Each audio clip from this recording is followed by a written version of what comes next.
By Nadia Sow and Jonathan Chin, staff reporter in Washington, with staff writer US-based AMS Group, a provider of technology, equipment and integrated logistics support services, is to open an office in Taipei by the end of this year, Senior Vice President of Global Aftermarket Michael Perry said on Monday.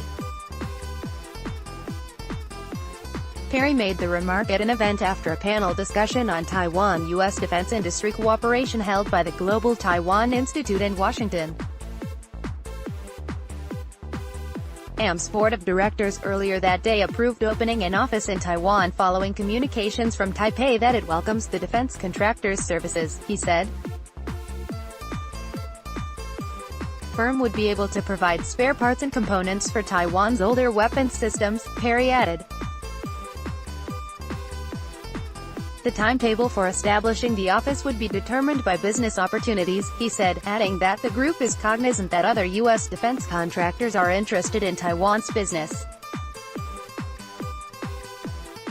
While Taiwan's domestic defense industry could meet half of its military equipment needs, international support would still be needed for advanced equipment, such as stealth jets, submarines and vertical takeoff and landing aircraft, Institute senior research fellow David N. said in a report to the panel.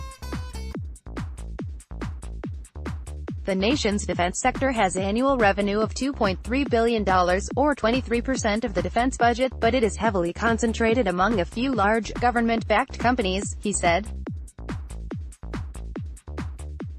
Taiwan should increase the competitiveness of its defense sector as it moves to enhance and upgrade its self-defense capabilities, U.S.-Taiwan Business Council President Rupert Hammond Chambers said.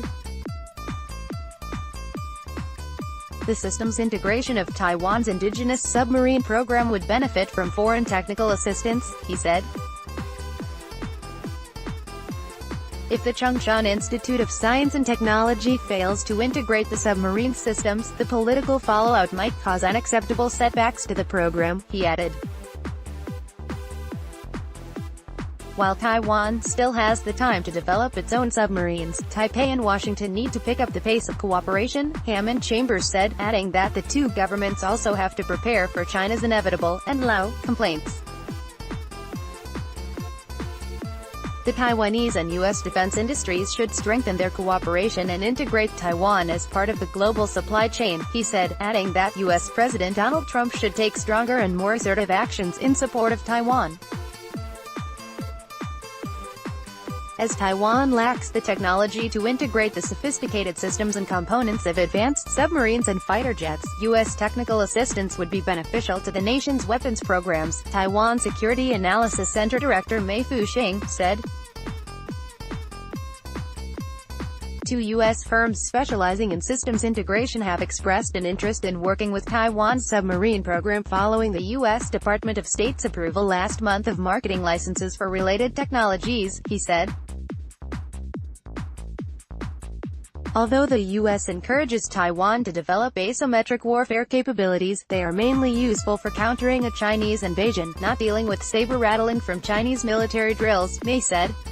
These actions by Beijing demonstrate that Taiwan needs to obtain the most advanced fighter aircraft, Mei added.